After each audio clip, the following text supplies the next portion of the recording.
الحمد لله الذي وهب لي على الكبر إسماعيل وإسحاق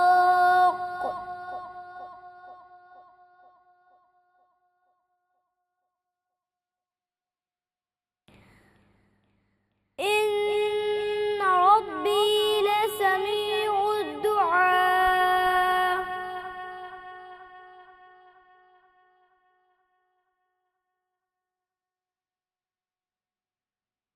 رب اجعلني مقيم الصلاة ومن ذريتي ربنا وتقبل دعاء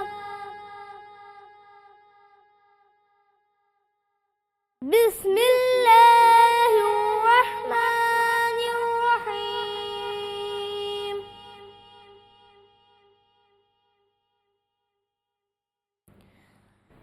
الحمد لله الذي وهب لي على الكبر إسماعيل وإسحاق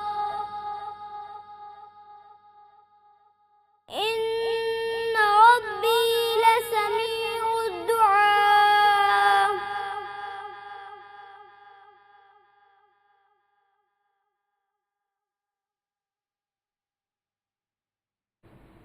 رب اجعلني مقيم الصلاة ومن ذريتي ربنا وتقبل دعاء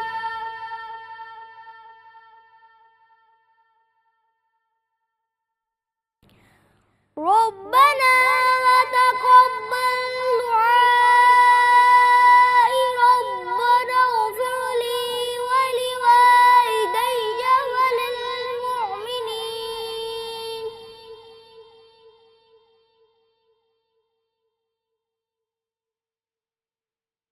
ربنا وتقبل دعائي ربنا اغفر لي ولوالدي وللمؤمنين يوم يقوم الحساب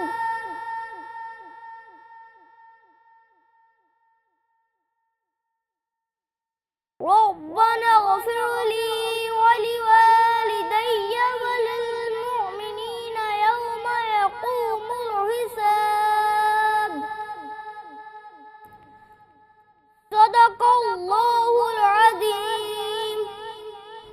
جزاک اللہ، سبحان اللہ. بہت ہی خوبصورت انداز میں کلام پاک کی تلاوت مبارکہ فرمائی گئی ہے، اور بہت ہی خوبصورت اور بہت ہی ننھے منھے سے مہمان ہمارے ساتھ موجود ہیں. حسنین صفدر ہیں جنہوں نے تلاوت قرآن پاک فرمائی ہے. حسنین، بہت شکریہ، تھینک یو. اور رمضان المبارک کی بابرکت ساعتیں، روشنیوں سے بھرپور یہ مقدس لمحات، رحمتوں اور برکتوں کا یہ حسین سفر، اور ہم سب کا یہ ایمان افروز ساتھ. جناب، آج کی اس خصوصی رمضان ٹرانسمیشن روح رمضان میں آپ سب لوگوں کو خوش آمدید کہتے ہیں. میں ہوں آپ کی میزبان منیبہ آصف، اور آج ایک بہت ہی اہم موضوع کے اوپر ہم بات کرنے جا رہے ہیں، وہ ہے امانت کی حفاظت کرنا. یہ وہ صفت ہے جس کا ایمان کا جز ہے، وہ صفت ہے جو انسان کو معتبر بناتی ہے، اور وہ عادت ہے جو معاشرے میں اعتبار کی فضا قائم کرتی ہے. امانت داری کا مطلب صرف کسی کے دیے ہوئے مال کی حفاظت کرنا نہیں ہے، بلکہ زندگی کے ہر پہلو میں دیانت داری برتنا ہوتا ہے. اور یہ وہ خوبی ہے جو اللہ کے حقوق سے لے کر بندوں کے حقوق تک ہر چیز کا احاطہ کرتی ہے. نماز، روزہ، زکوٰۃ، حج، سب اللہ کی امانتیں ہیں. زبان، آنکھ، ہاتھ، یہ سب اللہ کے ادا کردہ ہمارے پاس پہنچے ہوئے تحفے ہیں، جن کا درست استعمال ہی اصل امانت داری ہے. کسی کا راز محفوظ رکھنا، دیانت داری سے مشورہ دینا، یا ملازمت میں ایمانداری برتنا، عدل و انصاف سے فیصلے کرنا، یہ سب امانتیں ہیں جن کی حفاظت بہت لازم ہے. قرآن ہمیں سکھاتا ہے کہ جو امانت دار نہیں ہے وہ ایماندار نہیں ہے. اور حدیث رسول پاک صلی اللہ علیہ وآلہ وسلم ہمیں بتاتی ہیں کہ اگر کوئی نااہل شخص کو کسی منصب پر فائز کرتا ہے اور جانتے بوجھتے ہوئے کہ اس سے بہتر کوئی اور موجود ہے تو وہ اللہ، رسول صلی اللہ علیہ وآلہ وسلم اور امت سے خیانت کرتا ہے۔ تو سوچنے کی بات یہ ہے کہ ہم اپنی روزمرہ کی زندگی میں کہاں پر کھڑے ہوئے ہیں، ہم امانت کی ادائیگی میں کتنے سنجیدہ ہیں، کیا ہم اپنے وعدوں کے سچے ہیں، کیا ہم دوسروں کے بھروسے کو نبھا رہے ہیں۔ رمضان ہمیں تقوی سکھانے آتا ہے اور تقوی کا سب سے اہم جو جز ہے وہ ایمانت داری ہوتا ہے۔ تو ہمیں چاہیے کہ ہم خود سے یہ سوال کریں تاکہ ایمانداری ہمارے کردار کا حصہ بن جائے، اور ایمانداری کردار کا حصہ ہے، بس ہم بھٹک جاتے ہیں۔ اور یہ جو مہینہ ہے یہ ہمیں یہی سکھانے آتا ہے کہ ہم جب جہاں سے بھٹکے ہوئے ہیں وہاں پر واپس لوٹ سکیں، اللہ کی رسی کو مضبوطی سے دوبارہ سے جو ہے نا وہ تھام سکے۔ تو اللہ پاک ہم سب کو توفیق عطا فرمائے کہ ہم سچائی کے ساتھ اور ہم دیانتداری کے ساتھ اپنی زندگی گزار سکیں۔ ہمارے ساتھ عاجز برادران قادری صاحب بھی موجود ہیں، وہ ہمیں نعت سنائیں گے۔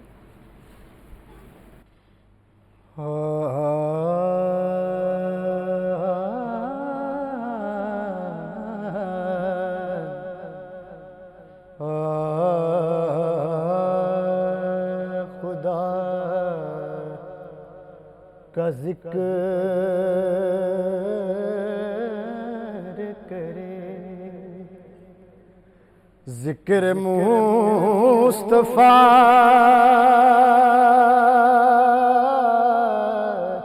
نہ کرے، ہمارے منہ میں ہو ایسی زبان خدا نہ کرے، ہمارے منہ میں ہو۔ اور درے رسول پہ ایسا کبھی نہیں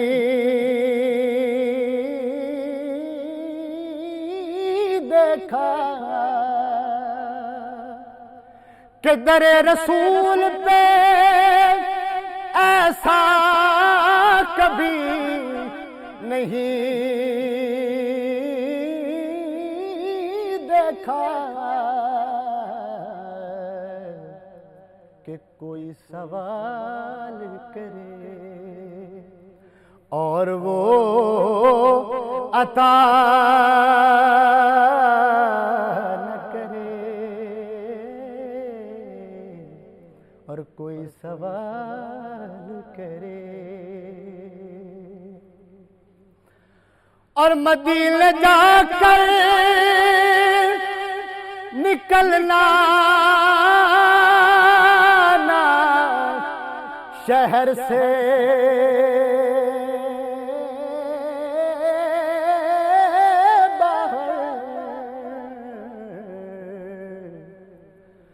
اور مدینے جا کر نکلنا نہ شہر سے باہر، خدا نخواستہ یہ زندگی وفا نہ کرے۔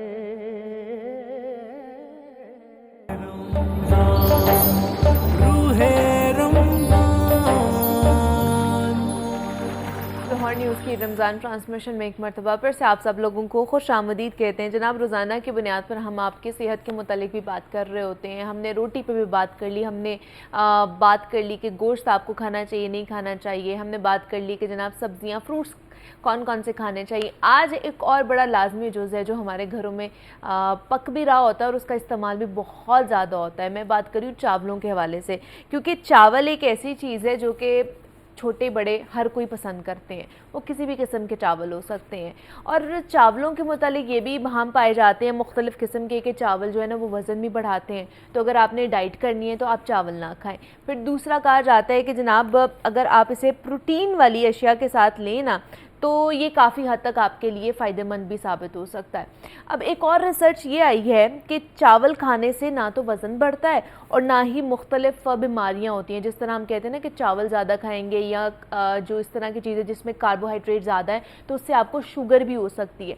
اب یہ نئی ایک ریسرچ آئی ہے کہ چاولوں کو اگر پروٹین سے بھرپور غذاؤں کے ساتھ کھایا جائے جس میں دال آ جاتی ہے، جس میں گوشت، مچھلی، سبزیاں آ جاتی ہیں، تو اس سے آپ کو کچھ بھی نہیں ہوگا، تو یہ اور بھی زیادہ آپ کے لیے بینیفیشل ہو جائیں گے. تو اب اس میں کتنی سچائی ہے، اس کے پیچھے حقائق جاننے ہیں آج ہم نے کہ واقعی ایسا ہے یا نہیں ہے. تو اس پہ بات کرنے کے لیے آمنہ علی ہمارے ساتھ اسٹوڈیوز میں موجود ہیں، کلینکل نیوٹریشنسٹ ہیں، ڈائٹیشین ہیں، تو ان سے بات کرتے ہیں. آمنہ آپ کو ویلکم کہتے ہیں ٹرانسمیشن میں. کیسی ہیں آپ؟ ٹھیک ہے؟ تھینک یو سو مچ. میں بالکل ٹھیک ہوں، آپ کیسی ہیں؟ میں بھی بالکل ٹھیک ٹھاک. آمنہ آج ہم نے رائس کے چاولوں کے حوالے سے بات کرنی ہے کہ چاول جو ہیں ہمارے لیے اچھے ہیں یا برے ہیں. اب جیسے میں نے بات کی کہ خاص طور پر چاولوں کے متعلق بات کی جاتی ہے کہ آپ کا وزن بڑھاتے ہیں، تو یہ مجھے بتائیں کہ واقعی ایسا ہے کہ نہیں ہے؟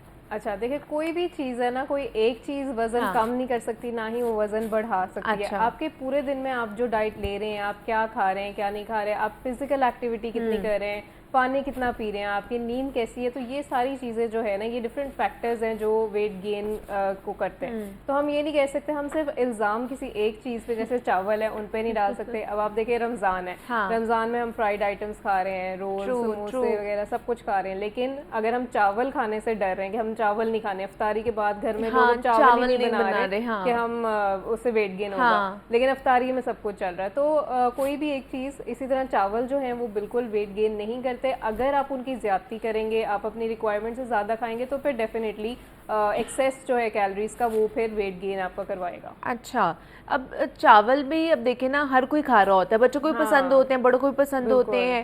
ہر کہہ لیں کہ اسٹیج آف لائف میں نا ہم ان کو کہیں نہ کہیں کسی نہ کسی طرح انکلوڈ کر لیتے ہیں اپنی ڈائٹ میں. زیادہ تر مجھے لگتا ہے کہ یہی استعمال ہو رہے ہوتے ہیں. دیکھیں روٹی اور چاول اسٹیپل فوڈ ہیں، آپ اس کے بغیر گزارا نہیں آپ کا. تو اس میں کتنی کیلوریز ہوتی ہیں، خاص طور پر اگر ہم وائٹ چاول بوائلڈ رائس کی اگر بات کریں تو اس میں کتنی کیلوریز ہوتی ہیں اور ایک پرسن کو ڈیلی روٹین میں کتنی چاہیے ہوتی ہیں؟ بالکل. اچھا اب دیکھیں، ہماری ایک فوڈ ایکسچینج لسٹ ہوتی ہے، یعنی وہ ایک سٹینڈرڈ سیٹ ہوا ہوا ہے، اس میں ہر چیز کی کیلوریز مینشن ہوتی ہیں. جیسے اگر روٹی ہے، سی ڈی سائز روٹی ہے، اس میں 80 کیلوریز ہیں. اسی طرح آپ کے جو چاول ہیں اس میں اگر 1 کپ جو آپ کے کوکڈ رائس ہیں پکا کے جو اگر آپ اس کو میجر کریں 1 کپ تو اس میں 80 کیلوریز ہیں. سو ہر پرسن ٹو پرسن یہ ویری کرتا ہے کیونکہ ہر بندے کی آپ کو پتہ ہے کیلوریز ڈفرینٹ ہوتی ہیں، تو اس نے کتنے چاول ایک دن میں کھانے ہیں وہ ڈفرینٹ ہوگا. میں اکثر اگر میں آسان لفظوں میں بتاؤں اپنے کلائنٹس کو جو ریکمینڈ کرتی ہوں، اب بہت سارے لوگ جو ہیں وہ پیالے اس کا ناپ تول کے نہیں کھانا پسند کرتے اور وہ کنوینئنٹ نہیں ہوتا. تو سمپل یہ ہے کہ آپ 10 سے 12 چمچ لیول کر کے جو ہے چاول کے ایک ٹائم پہ کھائیں. یہ وہ چمچ کھانے والے چمچ یا وہ جو ڈالنے والے چمچ سرونگ چمچ ہوتے ہیں؟ نہیں کھانے والا چمچ. اور اکثر جب میں یہ کہتی ہوں آپ 10 چمچ کھائیں تو وہ بھر بھر کے چمچ، وہ بھی نہیں، آپ نے لیول کرنا ہے اس کو اور لیول کر کے 10 یا 12 چمچ کھانے ہیں.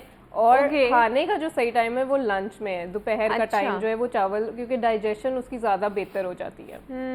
مطلب لنچ میں دوپہر کے وقت چاول کا انٹیک کرنا چاہیے، رات کو نہیں کرنا چاہیے. بالکل. بٹ ہم تو رات کو بھی کھا رہے ہوتے ہیں. ہاں جب چاول بنتے ہیں تو وہ تو پھر دوپہر کو، رات کو، پھر مڈ آف دا نائٹ بھی ہم لوگ کھا رہے ہوتے ہیں، سحری میں بھی کھا رہے ہوتے ہیں. بالکل نہیں، لیکن اس کی یہی ہے کہ آپ کوانٹٹی لمیٹڈ رکھیں اور دوپہر کے ٹائم جب مطلب آپ کی فزیکل ایکٹیویٹی زیادہ ہے، جیسے جیسے رات ہوتی جائے گی ظاہر ہے چلنا پھرنا کم ہوگا، فزیکل ایکٹیویٹی، تو ڈائجیشن آپ کی کم ہوگی. تو جب آپ ایکٹیو ہیں پورا دن تو تب آپ کھائیں. لیکن پھر جب یہ کیوں کہا جاتا ہے کہ جب آپ نے اگر ویٹ لاس کرنا ہے، ویٹ لاس جرنی کی طرف جانا ہے تو آپ چاول روٹی چھوڑ دیں، خاص طور پر چاول کی اگر بات کریں تو چاول چھوڑ دیں، آپ باقی چیزیں بھی چھوڑ دیتے ہیں جیسے میٹھا یا باقی کاربز بھی لینے چھوڑ دیتے ہیں، تو چاول بھی ایک بڑا امپورٹنٹ چیز ہوتی ہے جس میں بولا جاتا ہے کہ چاول بھی آپ نے نہیں کھانے ہیں.